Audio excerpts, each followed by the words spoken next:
Welcome back to the Manifest Your Success podcast, where we break down what it means to be successful, share the accomplishments, failures, and perspectives of individuals on entrepreneurship, business, and self-improvement. Today we are joined by Nessie Green. It's Niecy. Niecy Green. Okay, we are joined by... I want you guys to call me by my real name. Okay, what is that? Because tell me something I don't know. All right, I know it's a secret. Well, you're about to tell the whole podcast, so... I feel it's time. Okay, let's hear it. My name is Shanice Darlene Stanley Cradle Green, but it could have been Owens because that is my biological father's name. So technically, I have lineage of about 4 different names. Okay, so Charlize. Shanice. Okay. Yes. It's great to have you on the show, Shanice. You have been in the baking industry for over 20 years. Yes.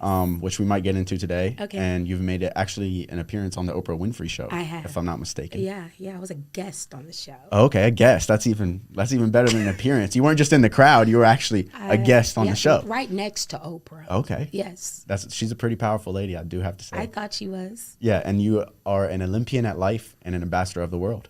Yes, those are my formal titles. Okay, awesome. Welcome to the show. It's good to have you. Thank you so much, gentlemen. Okay, so first, we actually got coffee and you kind of touched on how much you moved. And I guess speaking for me and Sam here, we haven't really experienced so much like as far as moving around in the world. Like we both grew up in Raleigh, North Carolina. Mm-hmm. I've traveled, but I haven't really like settled down anywhere else outside of Raleigh. So when you told me that you had a lot of travel experience growing up as a kid, I would love to dive deeper into that. So could you just like give a brief background of like where maybe you were born and like what your childhood was like and like moving, where did you move to and maybe some reasons that you moved? Yeah, so it's simple. Everyone says it, right? IBM kid. I've been moved. IBM kids, you know? And so I was born in New Bern, North Carolina, and everywhere I lived 4 years. I left there and came to Raleigh, North Carolina. So I spent some time here. I actually went to Vina Wilburn Elementary School. Then we went to Bolingbrook, Illinois, Fort Wayne, Indiana. Then I came to Greensboro, North Carolina for college, 4 years there. I was supposed to leave and forgot. And honestly, what happened was I got addicted to the weather. And I could not imagine going back to the Midwest and moved to Durham, D.C. as I like to call it, Durham County, for a couple of years. And then something drew me to the capital.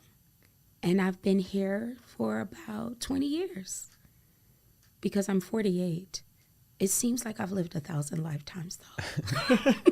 I think a lot of people like complain about the North Carolina weather because it's so bipolar. Mm-hmm. But I mean, I've never lived anywhere else, but I feel like if you go northern or southern, like it's too warm all the time or it's too cold all the time. Like we really do have the perfect mix here. We do. It's 4 full seasons, right? And I worked in a call center once, and I remember saying, "Yep, we're in North Carolina," and they go, "God's country." And think about it. How many states can say that they have mountains and they have an ocean? And you can get there from Raleigh in like 4 hours. And some farmlands full of tobacco. Oh, man. Can't forget those in the middle. Yeah, so there was this song, and it was like, there's more than corn in Indiana at Indiana Beach. That was like a thing. That's awesome. So you said you went to the Midwest before. You said you didn't want to go back. So what was your time in the Midwest like? So I was there for 8 years total, 4 years in Bolingbrook, Illinois, a suburb of Chicago.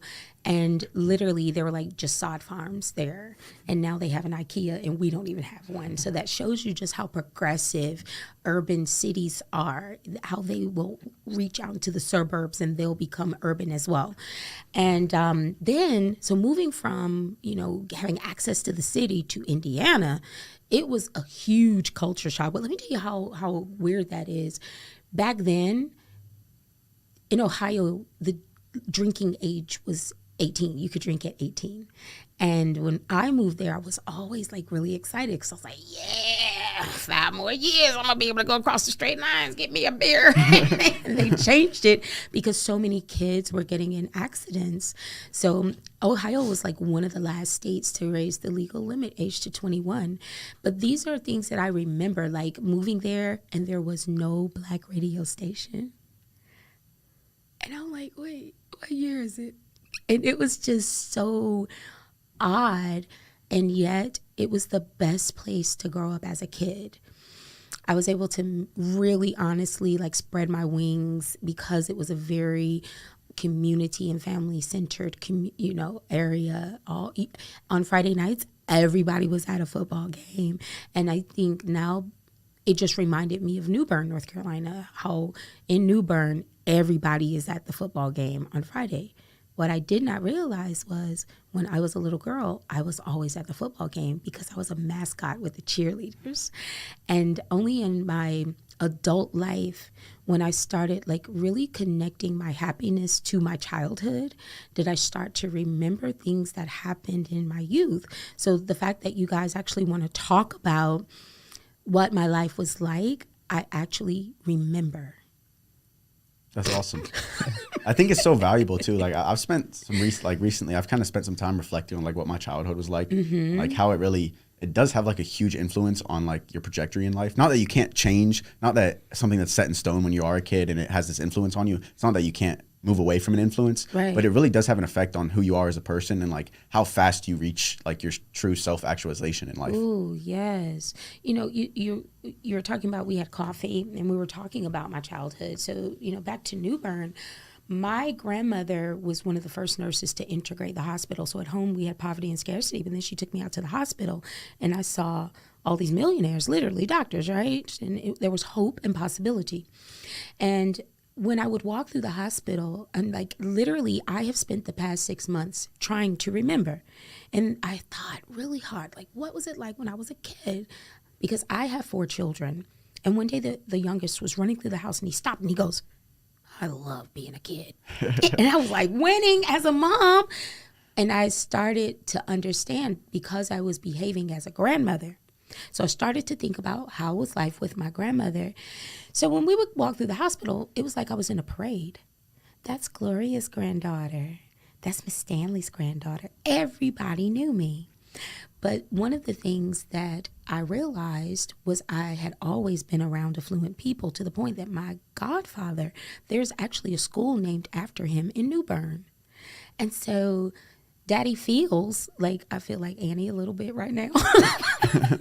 That's what I called him. And now guys, they don't even name schools after people anymore.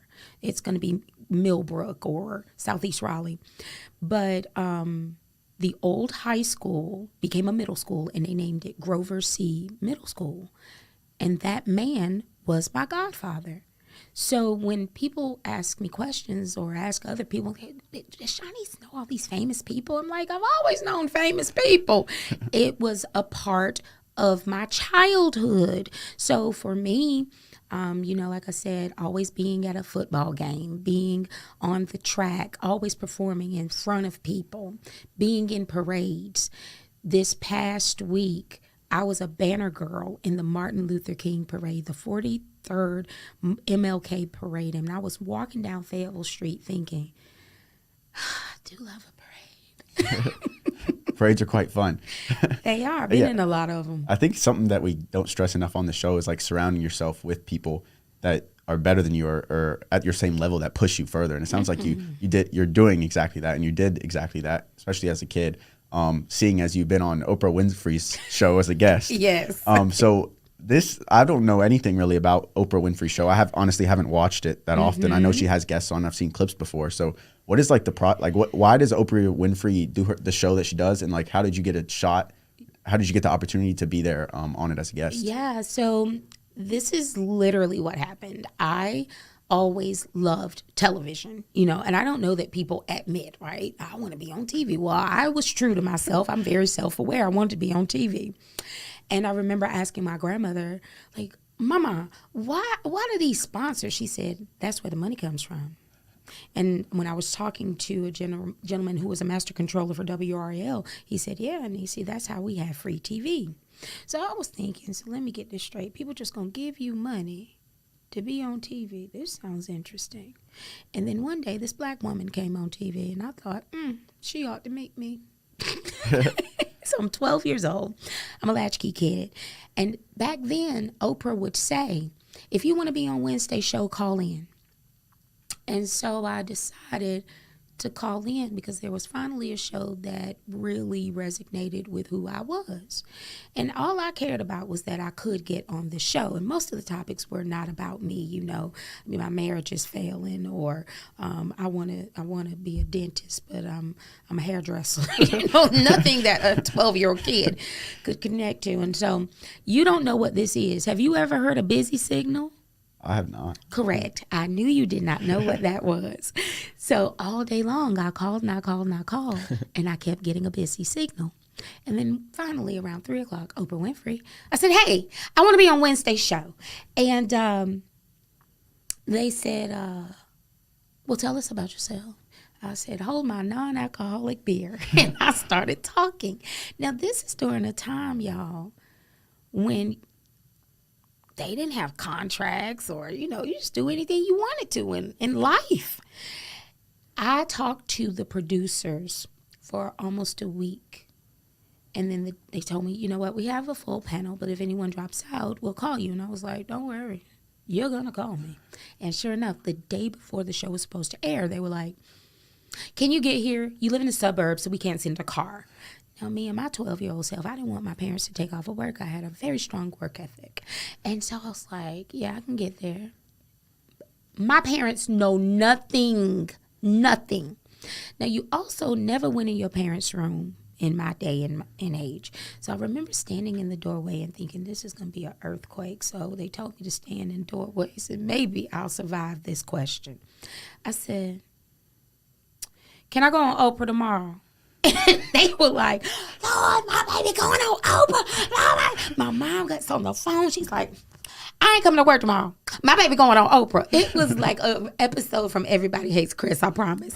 And she was like, hold on 1 second. What you going on there for? And the whole time I'm thinking, why haven't they asked me why I was going on Oprah? And the problem with that was I was going for a serious reason. One, I knew I wanted to see what my future job was. But two, I had an eating disorder. And so I was going for overweight children. And you don't know you have an eating disorder. You have to eat, right? But even at 12, I knew that I had used food in times of crisis way too much. I knew that's why I was overweight. And I was very open with producers. And so we get to the Oprah Winfrey show. I don't know. I don't remember my mom ever signing any releases. It was just like weird because I just show up and I remember this man coming and powdering my face, and I'm waiting for Oprah to come and have this pre-show conversation with me. But you know what I remember the most was the food. They had the most beautiful food. And I was like, so let me get this straight. We are going to talk about overweight children, and then you want to feed me like this. And so I would say like 2 minutes before like it was time, because I'm looking at the time because we're live in Chicago. It was being recorded, kind of like this. Are we recording now? We are recording right now. I don't feel like we are, but anyway. We got a lot of gear that tells us we're recording. Right? I'm just going to go with it. And so Oprah came out finally, and there was no conversation. I thought she was going to get to know me like y'all, and she trusted whatever the producers had told her. So now as an adult, I'm thinking, they are disappointed with the way I behaved when I got on the show because I was myself when I was talking to the producers. But when I was on that stage and I knew that America was watching me, I was not my authentic self. I could not be honest about what I was dealing with, the trauma of leaving North Carolina and living in the Midwest. I couldn't be honest about I eat too much because I'm lonely and because I'm sad. And I really wish that I had been able to be honest either that day or at some point, because I, over time, would always use things to compensate my emotional state, except for when I was winning. And over time, I just realized that I had to learn to cope with failure differently. And in the past year, I actually lost 40 pounds. That's awesome. I did. Congratulations. Thank you. And I think a lot of it was reflecting back on that time in my life. And my grandmother has a saying, it's pick, choose, and refuse. And I understood what was happening in my universe then. And I just started choosing to make different decisions about food and about exercise. And I was not allowing my circumstance to dictate my behavior. And I started winning at life again. And that's what an Olympian does. They're disciplined. They have a goal. And I've always been able to do it for everybody else. And my cousin, who was employee of the North American continent, I said, Chrissy, there's nobody better than you on the continent. She said, no, the world. And then she said, Shanice, listen, you've been doing it for everybody else. Start taking care of yourself. And so I did. Yeah, I think obviously being your authentic self is something that's really important, but it's also harder than it seems. Mm-hmm. Do you have any maybe advice for someone that is also struggling to be their authentic self? Like maybe how they could be more comfortable being their authentic self? Yes. What happened to me was I fell in love with people. And if they were hurting, I would do everything that I could to serve them to be better about themselves. And one day I was having a conversation with the universe, and God literally asked me, well, do you ever think that I want you to be who I created you to be, and that it annoys me that you won't do it? So are you more concerned about their happiness or yours and mine? And when my grandmother was passing, I was her hospice nurse, and she had dementia, but she was very lucid with me. And she told me, she said, Shanice, be who God created you to be. And she just kept saying it. I have videos of her saying it. She said, you got away from us for a little while and we let you. And what I understood by that was she didn't try to stop me from being a people pleaser. That's human nature, because no one wants to see someone else hurting. However, she understood that I had the intelligence and that I was self-aware enough to ignore how people looked at me and thought about me, because she also knew that the things that I was going to do had a higher purpose. People can't begin to imagine your story. So if you live your life and you're a professional of your own universe, then you don't have to worry so much about someone being upset, because there'll be less people upset and there'll be more people happy. But at the end of the day, you will be happiest if you just take care of yourself. So how did then you deal with failures? Pick, choose, and refuse. You got to decide really quickly, and my little boy helped me with that. He's 8 years old, and he would throw these temper tantrums, real bad temper tantrums. I remember one time we were getting in the Uber, and he said, can I go back inside, Mom? I said, no, we have to get in this Uber. He took that book bag, and he slammed it on the ground, and I watched him. I chose not to let him drive my blood pressure up. His failure wasn't my failure. I'm a good mama. When he got in the car, I said, I've changed a lot, because I would have beat the mess out of your brothers and your sister. I said, but you, I'm just going to have a conversation with you. Again, I chose to know his behavior had nothing to do with me. A few days later, I hugged him, and I said, Shawnee, I really want you to work on your temper. He looked up at me. He said, I'll work on it. And then a few days after that, I said, you know, you've been doing a very good job. I was coaching him just like I would an employee. I don't get mad at my employees. I tell them when what they've done improperly, and then I congratulate them when they've changed their behavior. I decided, you know what? Do it for yourself, Shanice. Use your management skills on your own child. That baby looked at me, and he told me something that I didn't know. He said, I said, you know, Shawnee, why get mad at your mom, right? Because I'm thinking, I'm doing such a great job. I know you're not mad at me. And he looked at me and he said, Mommy, everybody gets mad. I just let it last 5 seconds. And so if you can recover quickly from other people's disappointment, because it will happen, right? What happens after you've recovered? You You can go do something amazing for yourself. You can encourage them to let go whatever it is that they're dealing with. And if they don't, then you understand something about that person. Perhaps maybe they don't belong in your universe. But in this world, we want it all, but you can't have it. And the last thing I'll say about that is just always remember, you're not too old for your wants to hurt you. And when I accepted that, and I thought about my grandmother, she said, this world will always have troubles. Think about if you believe in Jesus walking the earth, let's just say not religion, but that there was a perfect man and he was still persecuted, then you better believe your imperfect behind is going to be persecuted too.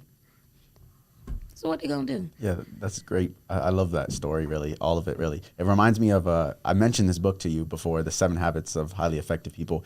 And it seems like from what I just heard, is like you kind of were living life in a way that you were worried so much about everyone else and like trying to bring other people up.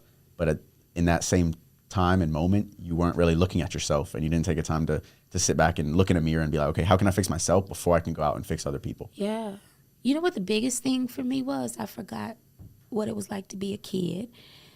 I had to have some outlets, because if your mind is set on helping other people to feel better about themselves or allowing other people to exploit your gifts, then what happens when you do finally decide, I'm just going to, take care of myself? That's a lot of free time, right? So I started using my time more wisely and doing things like enjoying the arts, planning things that I enjoyed, serving. Because at that point, it was really hard for anybody to get me to do anything because I was actually busy. You had to get on my schedule. You had a lot of excuses to give them, huh? Well, you know what? I had a lot of purpose to tell them about. That's a good point. That's a lot better way to say it. Yes. I had purpose. In fact, I missed an appointment today. And I was very frustrated about it. But you know what I did? I told her the truth.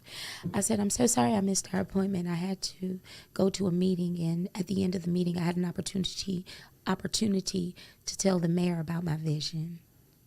Well, who's going to be mad that I missed their appointment because I was talking to the mayor? That's pretty good purpose and reason, I would say. It was. I'm curious, so it's kind of like going back to Oprah, and I think it kind of all falls in line because I think there's a lot of people that we can see now, especially in the digital age.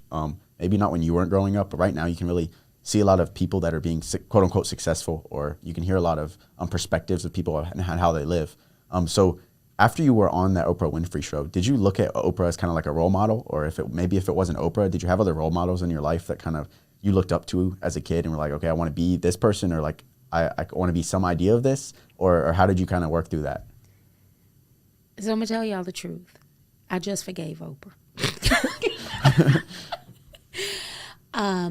What did Oprah do to you?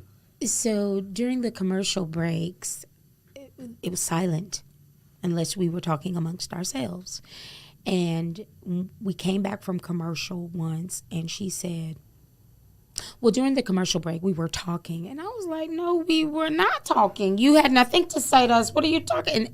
And I live in a tribe of truth, And so for years, I was very frustrated. But then I realized I was confused. I learned a lot from Oprah that day. I went there to learn. And it wasn't until, literally in the past 6 months, was I able to apply what she taught me. That woman didn't have time to talk to us because her voice is worth billions of dollars. And we were talking. She did tell the truth. You see, that's why I get a little bit concerned sometimes when I hear people talk about the banking industry, because when you write a credit memo, you have to tell the truth. Sort of. It's got to seem like the truth. Yeah, there are versions of the truth, right? So what she told was the truth, but this is what I've learned with my children. Too many children have been in trouble because no one took the time to understand their rationale.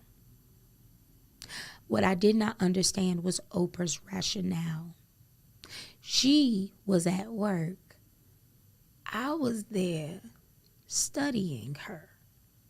And what she taught me was time is money. And you have to value who you are at all times. That woman was at work. She was drinking her water to stay hydrated. I need some right now. She was listening to what we were saying. If she was able to say during the commercial break we were talking, then it meant that she heard what we were saying. And how many times have we heard the phrase, you have one mouth and two ears for a reason? She lived it. And when I started applying the things that she said, not what she said, I started applying what she did. I started listening to people again. Because as a banker, you have to write their credit memo. You have to get that information out of them to help them be better. And she was a very good listener. And I really now appreciate that she showed me what that looked like that day.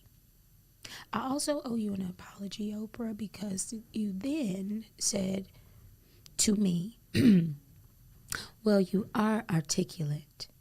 And I was mad at you by then, I think. And so I remember looking at you, Oprah, and saying, well, I don't mean to sound conceited, but I am smart. I did use a big word because I wanted her to know, yes, I am articulate. So, and sassy. I was extremely sassy. I still am. But it's so interesting to me that the perception is your reality until you choose to accept a positive reality. And when I started remembering, I don't have to look at everything as doom and gloom. And my cousin Chrissy, she said it to me one day. She said, Shanice, everything can work out too. That's always a possibility. And that's when I started really remembering, okay, if we didn't have much at home, but I went to the hospital and I saw that hope and possibility, what if I start living in that hope and possibility again? What if I just allow the universe and the process to be? And then cool things happen. Like I ended up on your podcast and I get to talk about talking to the mayor before I came to your podcast. I mean... Yeah, it's quite the experience. Quick question, because I'm trying to do my best as listening as a podcast host. Would you like me to go get you some water? We can take a quick break. Yes. Okay, I'll do that. You said a lot of things just now in that little stretch, and one thing I really wanted to touch on was kind of how you mentioned, you said how Oprah, you learned a lot from Oprah, and in that time you were there, and it took you a while to realize what exactly you had from that situation to learn, and I think that kind of applies to anything, right? If you really dig down into any situation, any experience, there's always something you can learn from it, but you have to choose if you want to say, hey, I'm going to take this experience and learn from it, or hey, I'm going to take this experience and always remember what I regretted or what I disliked about it. Right. And when you are having a conversation with one of the most powerful women in the world, it takes a lot of arrogance to come away from it with an attitude. But I also had to have a lot of arrogance because I was in a male-dominated position from birth. I was the firstborn on both sides of my family, and I was a female. And I then worked in a lot of leadership positions as a young woman. I remember becoming captain of forget that. I was a first chair saxophonist in a 5A band. I was captain of my dance team as a junior. I was a top performer in the banking industry. And my arrogance did get in the way of my success a lot. But I did have to have a high level of confidence. And I have to say that in my older age, I've been able to share with younger people the difference between confidence and arrogance, because you can be very, very successful and not have an attitude. You can be very, very successful and not be quick-tempered, because we do it in certain environments. How many people get cussed out at church? Not on Sunday.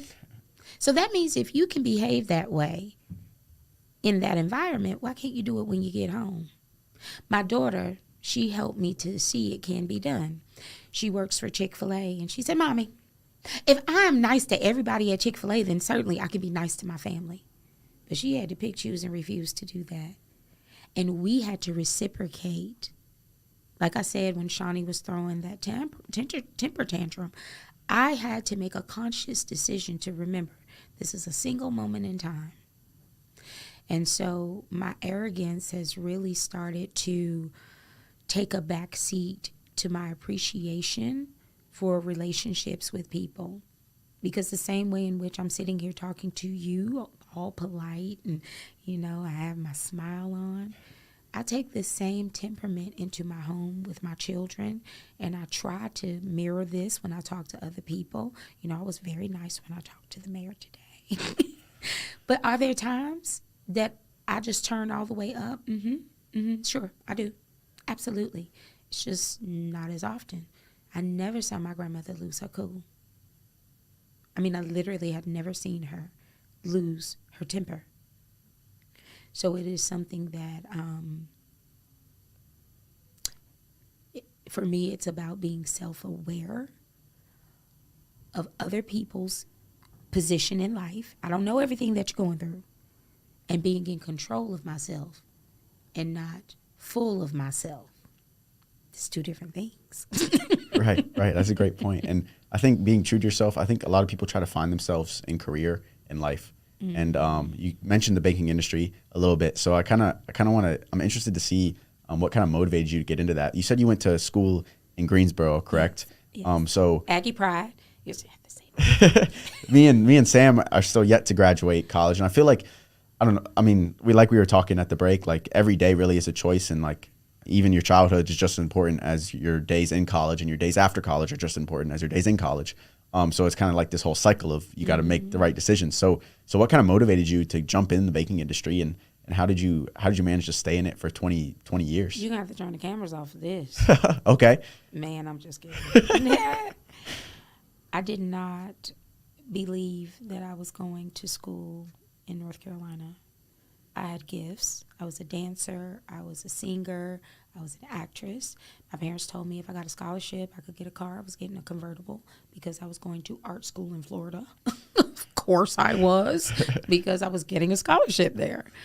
And I remember being told, I want a ROI, which is ironic. That's such a banking term, right? And I didn't know what that was. And later in life, I realized, I was like, oh, this is almost like I was an investment property. And a lot of times parents have expectations of who and how children should become who they want them to be. And as a result, I was told I had to go to an HBCU, and I still to this day don't understand why I was black. And I'm glad that I went because it was a part of my process. But I remember looking for all the majors that only had 1 year of math. And English only had 1 year of math. And then I graduated and ended up being a banker. That's a lot of math. But I never looked at it as math as much as I looked at it as comprehension of word problems. Everything, I had to just figure out the solution. And they had calculators for the math stuff, or I could ask my banker to do it. I was a manager and a salesperson. So I got to really go in the lobby and perform all day long. And I did it for 20 years because I could serve people. So it was kind of a dream job. Remember, I told you I had to stop looking at it as I was in a prison, because that's what I used to say. Can you imagine this personality being trapped in a suit and pearls? I wasn't trapped. I was learning things. The universe had allowed a little black girl like me to go into rooms that many of us are not even invited or welcome. And they allowed me to learn. I was learning again. I learned for 20 years. There's a saying, if you go to school, you'll make some money. If you have life experiences, you'll be rich. I had a lot of life experiences. That's why I'm an Olympian at life. So I survived 20 years in banking because I had outlets. One of them was I was a cheerleading coach for 10 years at Chavis Heights. Another outlet, I was a tour guide for Taste Carolina Gourmet Food Tours. I'm actually on TripAdvisor. I have reviews. I didn't know I was playing all by myself, but I was smart. I was also making money. I was meeting people. And then I could take all of that, the wisdom, the networks, the resources, and I could go help my clients, and then they would bring me more clients. And before I knew it, I was really doing well. And our industry really started that way. When we started moving into mass production of households and selling checking accounts without giving any form of knowledge, when I didn't have the ability to explain to someone why they bounced a check because I had to show them how to balance their statement because that part didn't matter. We were going to just send them to the online banking and they were going to use this portal to figure it out. I started to understand, our society doesn't understand that we have a whole comprehension gap. We can't learn because we don't learn this way in my culture. In a lot of cultures. And so I became very frustrated and I felt like I was lying to my community. And I felt my moral compass being challenged every single day. And I did not love what I did anymore. So I retired in July. I didn't quit. That's how I had to tell myself. Because I don't quit. I decided this doesn't work for me. I had a choice. I could pick, choose, and refuse if I wanted to do it. And I chose to stop. It was my decision. And then I met a woman recently at the MLK March. She said, Nisa, you're not going to be as successful as you were in your 20s. But if you take the wisdom and the knowledge that you have and apply it to this phase of your life, you'll have a greater second half. And I was like, right. I'm not going to have President's Circle winner awards anymore. But now I'm winning at life again because I'm helping people. It's so important to give of yourself because when you do, you can be blessed with more. And it happens to me all the time. Yeah, I think one thing that I remember you mentioned when we first met you was you were very good at your banking job. I guess you're clearly very humble, so you didn't mention that you did win multiple awards, I think you said. But I think so you kind of had like multiple things going on. You were on TripAdvisor, you were doing the coaching. So maybe what were different skills or lessons or values that you were able to pick up and apply to like certain areas of your life, like the banking job that really allowed you to excel and be one of the best at your job? So I don't know if we were recording when I said this. Character, being able to make a decision if this is a good fit for your universe, right? I was really, really good at that in banking because if I gave someone a loan and it went bad, then it would jeopardize my whole livelihood. So one of the things that I did really well in my professional career was understanding who to align myself with in terms of, okay, this person knows a lot of people. This is a business owner who has a lot of relationships, and I may be able to help his network or her network. Applying the gift of asking good questions, we call it profiling in the bank, but so does the FBI. And so when you take the time to get to know people, then you really start to understand how you can align and work together. I did it so well in my professional career. I was horrible at it by the time I got home. And so a lot of times I had horrible personal relationships because I was tired of asking questions. I didn't want to, and I'd just be like, you want to be my friend? Because I refer to all my ex-boyfriends as Bobby Brown. Every single one of them has some trait that reminds me of Bobby Brown. Now, except my ex-husband. He was good as gold, but we weren't, if he's my ex-husband, we were not very compatible. You know what his Bobby Brown trait was? I used to love when Bobby Brown sang the song Girl Next Door. You've probably never heard it, have you? Yeah, Bobby Brown has a song called Girl Next Door. That's the only trait that he had like Bobby Brown. I was his neighbor. That's pretty fascinating. I think I looked at it as a sign. I was like, dude, I'm totally supposed to marry you because I'm the girl next door, you know. But I do want to touch about love for a second. Please. We nobody talks about it. I think love. People think of love and they think of like relationships, but I think it's more than just relationships. It is. Yeah. But please go ahead. Yeah. First of all, you love who you love. You're gonna do that. But there comes a time when you'll have to decide if you're going to keep loving. You know, my grandmother, she was so hilarious. I remember one day she told me, she said, I never thought I'd be married to your grandfather this long. I thought I'd get me another husband and kick him around, see what he was like, and get me another one. I was like, what? She made it very clear to me. She said, people don't court. I said, Mama, what's court? She said, it's the stage before dating. And so growing up, I always had several suitors. I was the prize. They were the contestants is what she told me. And then society started telling me that I was wrong for that. And so I started dating one person at a time, and then you have to wait to see if it's going to work out. And it was not really for me. And that's why I'm very careful when I am seeing someone and they want to date other people. I can be very fluid.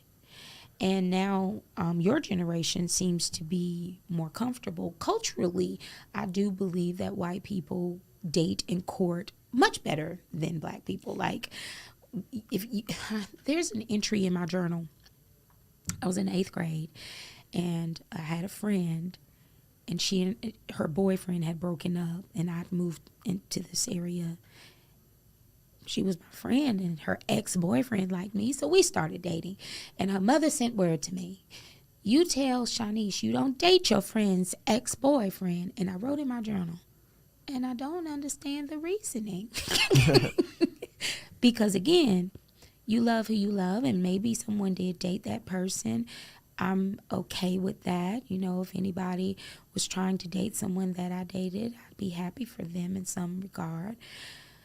So I had a hard time accepting my values about love and society's values about love. And so when I accepted that I was going to love who I was going to love, I had to then accept that I can only be in a situation as long as it serves me well. And if you do that, you might find that you have more love because you can move on to a better love. But if you just gonna sit there and stay in a love situation and call it love when you're not feeling loved, then it's just your fault that you feel the way you feel, because you could pick, choose, and refuse to be mistreated. That's a great point. And I kind of want to double click into that whole idea of love, and kind of more carry it into not a relationship, love for a person, but kind of love for what you're doing in life. So how do you think if someone's going through life and they're like, okay, I don't know what I love, then what is someone supposed to do when they really have no idea what they love in life, and they're like, okay, everything I'm doing, I kind of don't feel like I'm finding meaning out of this. Mm-hmm. Like, what would you say to someone? Like, is it supposed to try new things? Are they supposed to ask for help? Or what would you say to someone that can't really find things they like, they love in their life? A lot of times we're copycats. You know, you have to see it sometimes to believe it. And so connection to people really will allow you to start investigating. So instead of you trying, what did I say earlier? Ask questions, talk to people. We don't do it enough. We look at these podcasts, but what happens when you meet somebody in the hallway and you say, do you want to come talk to us?